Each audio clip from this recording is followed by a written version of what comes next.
Angela Kelly is the first ever in-house designer in British royal history and styles the Queen. When Angela Kelly, the longtime dresser, advisor, and confidant of Queen Elizabeth II, finally broke her silence about her years working behind the scenes, the royal world took notice. But for all the high fashion, frugality delights the Queen as well. Here was a woman who had operated for decades in the white-gloved, secretive corridors of the palace. Someone who knew the monarch's fabrics, jewelry, and consultations almost as intimately as the sovereign herself, now stepping into the light and speaking on her own terms. That act of speaking out, not in full journalistic expose mode, but in a quietly candid fashion, carries implications that extend well beyond her personal story. It touches on how the monarchy manages narrative, how loyalty is rewarded or withheld, how trust between sovereign and servant is constructed and maintained, and how the institution evolves when its long servants begin to reflect publicly. Before we start, smash the like and subscribe buttons for more updates. Kelly's position was never merely about dressing the Queen. From her recruitment in the 1990s, she rose to become personal assistant, advisor, and curator to the Queen jewelry, insignias, and wardrobe, a title that belies the real breadth of her access. She came from a working-class background in Liverpool, yet through her discretion, skill, and loyalty, was drawn into the most aristocratic circle in Britain. Over decades, she had seen the monarch not just as a distant figure of state, but as a colleague of sorts, someone whose fabrics and accessories she selected, whose schedule she lived intimately, whose public face she helped craft. In stepping forward now, Kelly is telling a story about the monarchy from the inside, a vantage point rarely glimpsed. One of the first implications is that the sheer weight of silence around the monarchy is shifting, ever so slightly.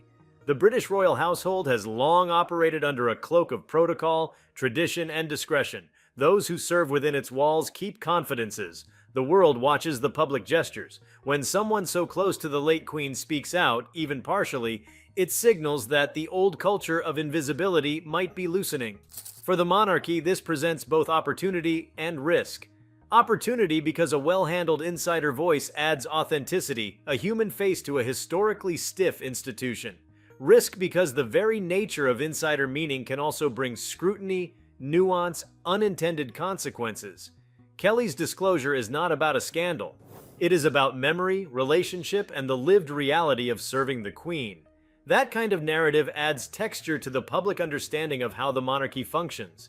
It suggests that beyond the statecraft and pageantry, there were personal bonds, professional trust, daily rituals, the selecting of hues to suit an engagement, the coordination of insignia for a formal event, the discreet glance with the monarch when a jewel did not meet the moment. In acknowledging that part of her life was spent in the orbit of the monarch's daily world, Kelly draws back the curtain on the machinery of monarchy, without exposing its gears to the public, but certainly illuminating them. That illumination has implications for how people perceive royal service. There is a romance to the notion of court life, of palace servants and changing gowns and ceremonial garb. Kelly's story complicates that romance with reality. It says, yes, there was glamour, but there was also long hours, immense responsibility, unspoken pressures, and constant vigilance. It shows that to serve someone who is both head of state and grandmother figure requires both emotional intelligence and professional discipline. For the monarchy, this kind of narrative provides an internal check. It reminds the institution of the human cost of its image-making, and potentially the burden placed on those whose names don't appear in the headlines. It also invites reflection on succession and change in the monarchy. With the passing of the Queen, the era she defined ended, but Kelly's voice arising now becomes part of the transition. Her revelations, modest though they may be, function as one of the threads tying the ceremonial past to whatever the future holds. By speaking out, she helps anchor memory and continuity. The monarchy thrives on both. The continuity gives legitimacy. The memory comforts. Kelly is a part of that link. Her silence now lifted means her narrative joins the archive of how Queen Elizabeth II's reign will be remembered, not only for court ceremonies and state visits, but for the backstage world of dressers, curators, confidants. From a broader cultural perspective, her emergence also intersects with changing expectations around transparency, storytelling, and institutional accountability. Societies now expect that leading institutions, including monarchies though they are unique, will allow insiders to reflect, speak, contribute to public understanding. Kelly's speaking out is aligned with this shift. She is not revealing raw secrets, but offering personal recollection. Even so, for an institution that historically emphasized never complain, never explain, her willingness to reflect marks a step in a subtle modernization of how the monarchy relates to its supporters and critics alike. Kelly's decision to speak also tells us something about the value of trust and loyalty within the royal household. Her decades of service evidently earned her not only honors, but also the kind of access that made her reflections meaningful. To serve Queen Elizabeth II for around 25 years meant navigating changing styles, evolving public expectations, high-profile state visits, and the private life of a sovereign whose public image was both meticulously managed and deeply human. Her willingness to contribute her story now suggests that the bonds of loyalty she built were resilient, perhaps allowing her the freedom to articulate memory rather than merely remain invisible. That in itself speaks to a culture within the royal household of recognizing long service, even if that recognition seldom made headlines. In terms of the implications for the royal brand, Kelly's narrative adds a complementary layer. Monarchies are part heritage, part performance, part institution. They depend on tradition and spectacle, but they also depend on authenticity, personal connection, and emotional resonance. Kelly's reflections humanize the Queen. They show that behind the hat, the coat, the jewels, there was a network of people whose lives intertwined with the monarchs in ways the public rarely saw. For the monarchy, this kind of story helps soften the edges of austere formality and presents a more relatable dimension. In a time when the institution must adapt to modern scrutiny and shifting social currents, such human-scale narratives become assets. However, Kelly's break of silence also raises questions about the boundaries of what insiders can and cannot say. The monarchy thrives on discretion. The fact that Kelly waited many years suggests she measured her approach carefully. There is no evidence that she breached protocol with sensationalism. And this in turn suggests a model for how insider narrative might be responsibly delivered. Thoughtful, measured, respectful. That sets a precedent for other long-serving staff or aides who may have untold stories. It invites the monarchy to consider how it treats such voices. Do they remain silent, or is there a path for them to contribute to the institution's narrative in a way that supports rather than dismantles it? Furthermore, Kelly's story touches on the idea of memory and legacy within the royal family. With Queen Elizabeth II's reign having spanned decades, the institution's identity is tied up with her person. Her decisions, style, public image, and institutional reforms under her reign occupy many pages of British and world history. When someone who was part of her daily world speaks, it enriches that record. It means that future historians, biographers, and observers get more texture, more flavor, more detail, not just of the ceremonial monarchy, but of the human ties within it. That has implications for how the monarchy's past is preserved and how its future is envisioned. Kelly's voice becomes part of that archival fabric. Another implication concerns the relationship between the monarchy and media. Royal stories are often filtered through highly managed channels, official statements from the palace, authorized biographies, press releases. But when an insider like Kelly speaks from the heart, though still within bounds, that opens a slightly different channel. It shows that the monarchy can participate, subtly, in the wider storytelling culture. Not by losing control of narrative, but by extending the perimeter of narrative. That expansion may help in building public's empathy and understanding, while also presenting the institution in a richer light. Yet it also means that the palace needs to gauge how such voices are received and how they align with the overall message being conveyed. From a fashion and cultural history perspective, Kelly's voice resonates as well. She was not simply a stylist, she was shaping, sometimes consciously, sometimes intuitively, the visual representation of monarchy at a time when image matters as much as policy. Her designs, color choices, and jewelry pairings contributed to how the world perceived the Queen. Vibrant, authoritative yet modern, respectful of ritual, yet open to evolving tastes. Her reflections invite a closer look at how monarchy adapts visually and symbolically to changing times. For a public that often sees only public appearances, Kelly's behind-the-scenes vantage offers a bridge to understanding how form contributes to substance in royal symbolism. In the context of the royal family and its internal dynamics, Kelly's words also underscore the idea that the monarchy is both a public institution and a private network of individuals. Her daily presence beside the monarch means she witnessed moments that were deeply personal, and yet always performed in an institution's orbit.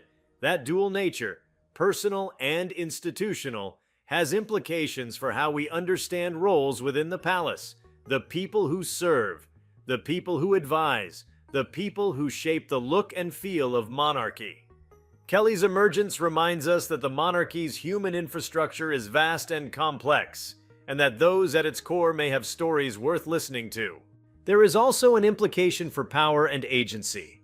While the monarch is the sovereign authority, Kelly's role illustrates how agency travels in the royal household, not only in ceremonial offices, but in trusted service.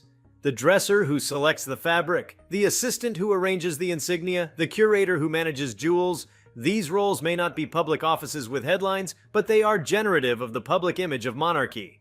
Kelly speaking out acknowledges that service matters, that non-front row roles matter, that the monarchy's performance is deeply collaborative. That perspective may encourage a reconsideration of what behind-the-scenes roles contribute to what the public sees.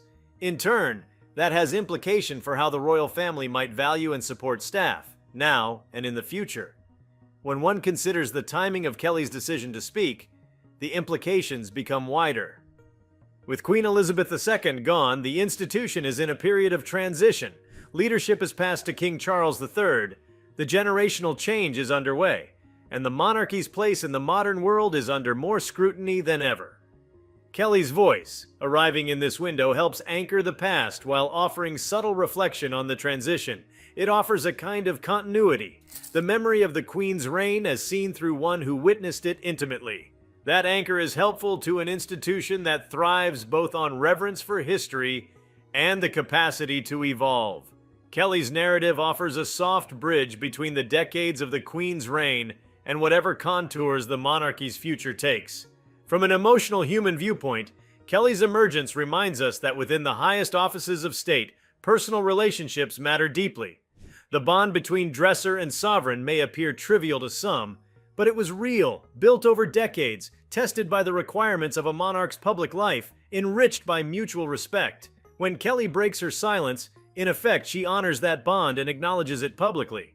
That personal element contrasts with the grand institutional element of monarchy, and it helps humanize both the institution and the individual. For public audiences, that can deepen understanding, empathy, and respect. For the monarchy, that human dimension is an asset. Looking ahead, the implications of Kelly's narrative may ripple outwards. Other long-serving members of the royal household may feel more able to share parts of their experience.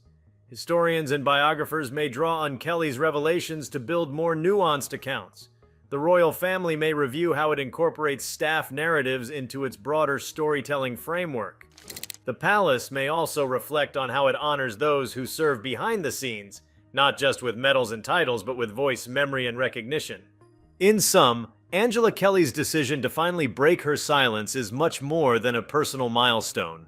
It is a moment for the monarchy, for the institution of royal service, for the preservation of memory, for the interplay between public role and private bond. It shows that even in the most ceremonially governed of institutions, there are relationships that transcend protocol. There are stories that enhance legitimacy, and there are voices waiting to be heard.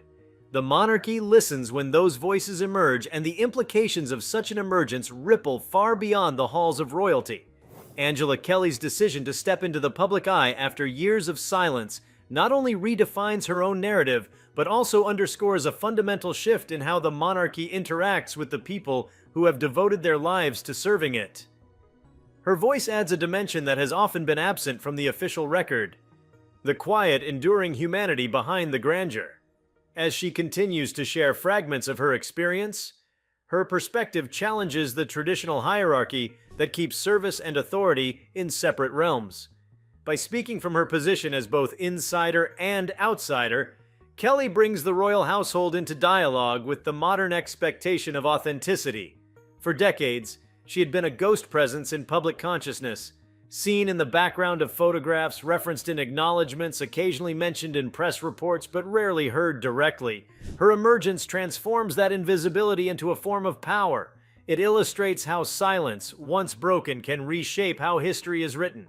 For historians and royal watchers alike, Kelly's reflections fill a crucial gap in understanding the daily mechanisms of monarchy, the rituals of preparation, the choreography of appearances, the intricate coordination required for each public event to unfold seamlessly. When she finally speaks, what was once intangible, the feeling of those days and the weight of that responsibility, becomes part of the historical record. In a sense, Kelly becomes a mirror reflecting the monarchy's evolution through the late 20th and early 21st centuries. She witnessed transformations in the monarchy's image, from the reserved, almost mythic institution of the mid-century to the increasingly media-saturated and scrutinized body it became by the time of the Queen's Platinum Jubilee. She lived through the shift from analog to digital, from newspaper briefings to instantaneous online commentary. Each new age demanded subtle changes in presentation, not just in what the Queen wore, but in what that attire symbolized. Kelly's mastery lay in understanding that symbolism. She was the interpreter of color and texture, translating the Queen's steady presence into visual language that resonated across decades. Now, as she recounts her memories, those details acquire meaning beyond fashion. They become part of the narrative of adaptation that defined the late Queen's reign. Her voice also invites a reconsideration of how monarchy relies on artisanship and labor. The royal image is built on the work of many hands: tailors, embroiderers, milliners, photographers, chauffeurs, all serving to project continuity. Kelly's role embodies that network. By sharing her story, she places those unseen contributors into the wider conversation about legacy and creativity. She becomes a representative of an entire class of royal staff who operate in the background yet carry the institution's image forward. In a society increasingly conscious of labor and recognition, her testimony reframes royal service not as servitude, but as a form of artistry and stewardship. It gives dignity to roles often dismissed as domestic or decorative, and reframes them as essential to the monarchy's endurance. There is another implication here, one concerning class mobility and identity. Kelly's origins in Liverpool's working-class community mark a stark contrast to the aristocratic milieu she entered. Her story challenges the idea that the royal household is an impermeable bastion of privilege.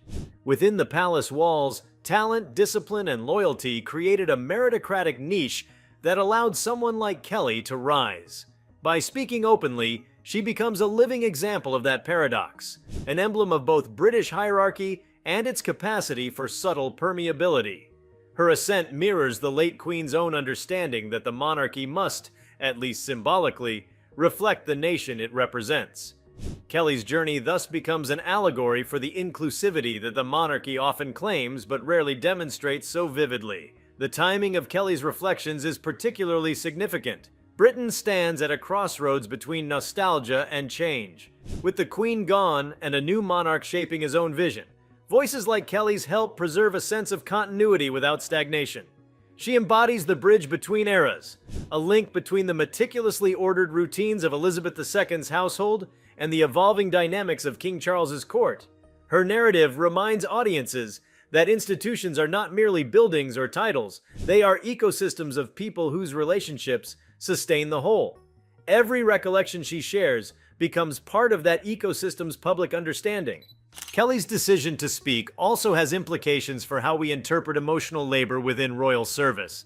Her closeness to the Queen was professional but layered with affection and mutual respect. The monarchy, by design, functions on restraint. Emotions are managed, gestures are deliberate, and spontaneity is rare. Yet within that system, bonds like the one between Kelly and the Queen carried enormous emotional weight. They offered comfort and stability to a monarch who bore the solitude of leadership. By recalling those bonds, Kelly reveals a truth that transcends status. Even the most exalted figures rely on intimacy and trust. That recognition humanizes not only the Queen, but the idea of monarchy itself, recasting it from abstract power into a network of personal loyalties. From another angle, Kelly's voice reshapes how the public perceives feminine power within royal narratives. The monarchy has always been a space where women's influence is both profound and obscured. For 70 years, Elizabeth II defined what it meant to wield authority with grace, and Kelly, operating in her shadow, participated in that legacy through design and symbolism. Her role underscores the invisible collaboration between women that sustained the monarchy's poise. By now articulating her experience, Kelly asserts a quieter form of female authorship, one rooted in service but rich in agency. She demonstrates that power within the monarchy doesn't only flow through lineage, it also emerges through proximity, trust, and skill. Kelly's emergence also offers insight into the monarchy's relationship with creativity. Royal attire has never been just clothing, it is communication. Every color, fabric, and brooch carried layers of meaning. The Queen's pastel palette became shorthand for optimism, her choice of pearls a mark of constancy.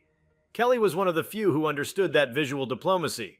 Her reflections shed light on how such decisions were made, the balance between personal taste and public expectation, between history and relevance.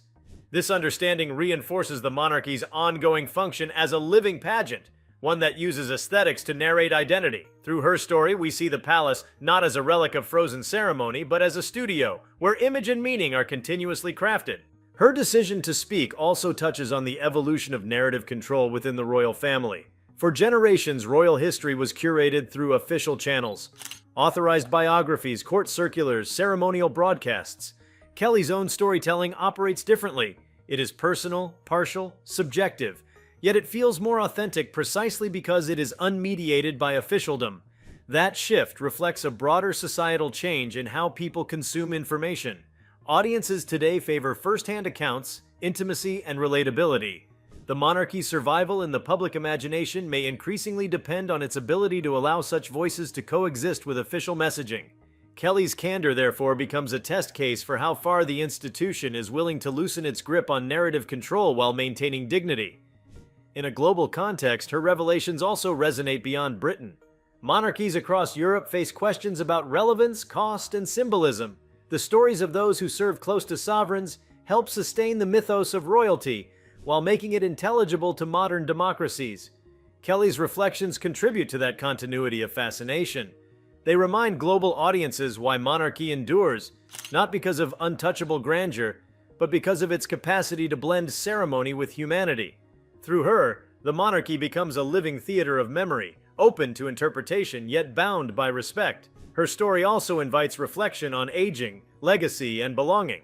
Having spent much of her life in service, Kelly's own identity is intertwined with the institution she served. Speaking out allows her to reclaim ownership of that identity. It transforms years of private work into public history. In doing so, she addresses a universal human desire to leave a trace, to ensure that one's labor and loyalty are remembered. Within the monarchy's rigid hierarchies, this act of self-expression is almost revolutionary. It asserts that legacy is not only for kings and queens, but also for those who help them shine.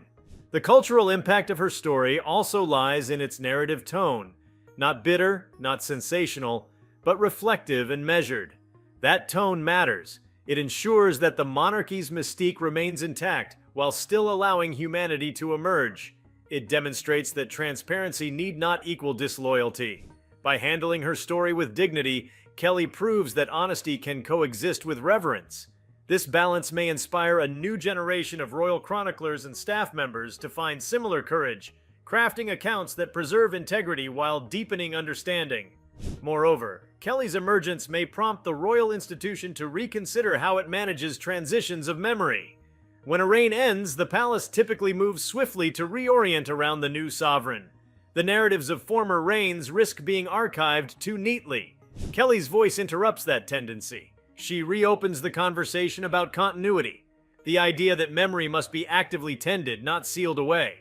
Her reflections become a living archive, one that keeps the emotional dimension of the Queen's reign alive even as the monarchy looks forward.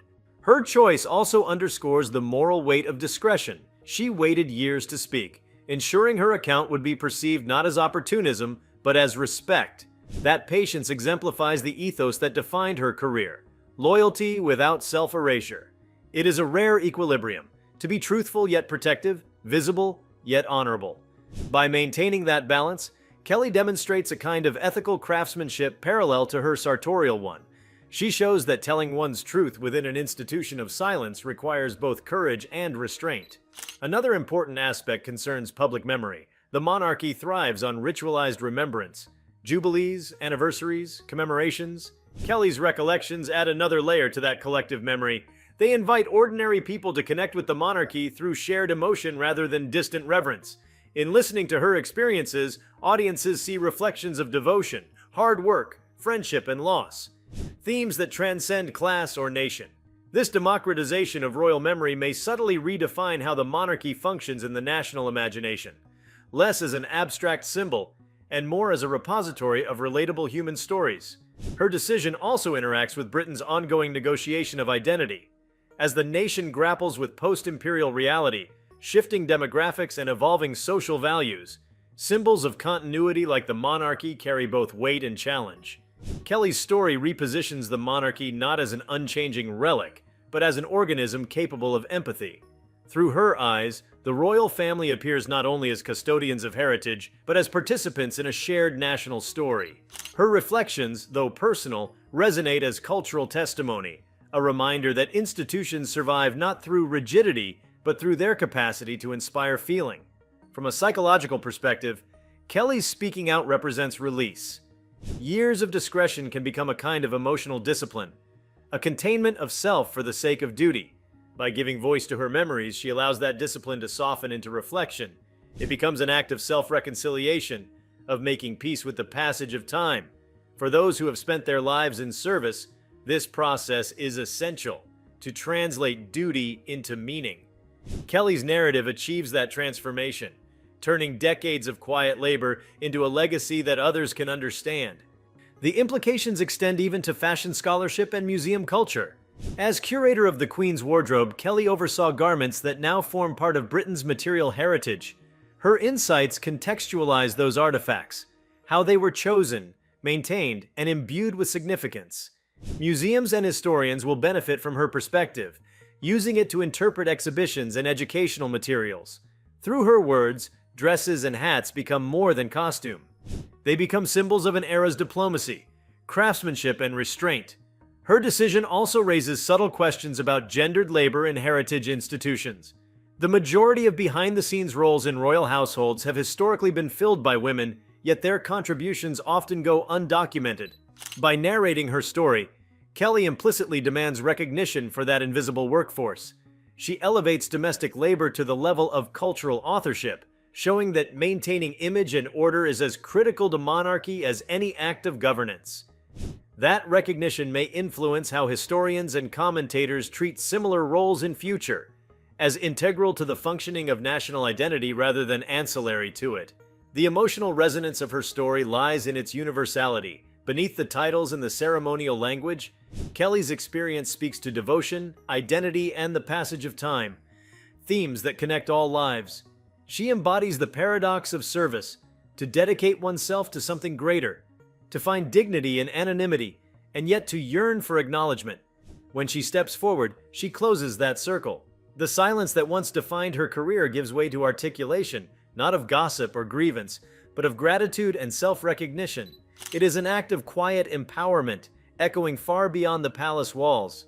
Angela Kelly's voice, now part of the public record, transforms the texture of royal history. It reminds the world that behind every image of majesty stands a network of devoted people, that tradition endures not through grandeur alone, but through the faith and labor of those who sustain it. By choosing to speak, she ensures that her chapter, and by extension the chapters of countless others who served with care and precision, will not fade into silence. In doing so, she enriches the monarchy's legacy with something it has always needed but seldom acknowledged: the truth that grace is a collective creation, and that even in the world of crowns and ceremony, humanity is the fabric that holds it all together. Angela Kelly's decision to articulate her memories also invites reflection on the evolution of privacy itself. The palace, once insulated from scrutiny, now exists within an age of perpetual exposure. For Kelly to navigate that landscape with grace demonstrates an understanding of how to balance truth with reverence.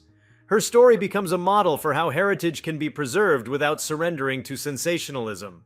It also exemplifies the possibility of dialogue between secrecy and openness, a dialogue that may define how modern monarchies survive in transparent societies. Her voice functions as a kind of bridge between the tangible and the symbolic. Every recollection she offers animates the objects, rooms, and rituals that once appeared static, reminding the public that history is alive within lived memory. Through her lens, the palace becomes less a monument and more a breathing archive of shared experience. This transition, from myth to memory, marks an important cultural moment. It suggests that the monarchy's endurance will depend not solely on bloodlines or ceremony, but on its capacity to listen to those who built its image from within. In this sense, Angela Kelly's words are not merely reminiscence. They are a final act of craftsmanship, shaping legacy from silence. If you like this video, please give it a like and subscribe to our channel. Also, leave your comments below and tell us, what are your thoughts on Angela Kelly finally speaking out about Queen Elizabeth and the royals? We want to hear from you. Thank you for watching and see you next time.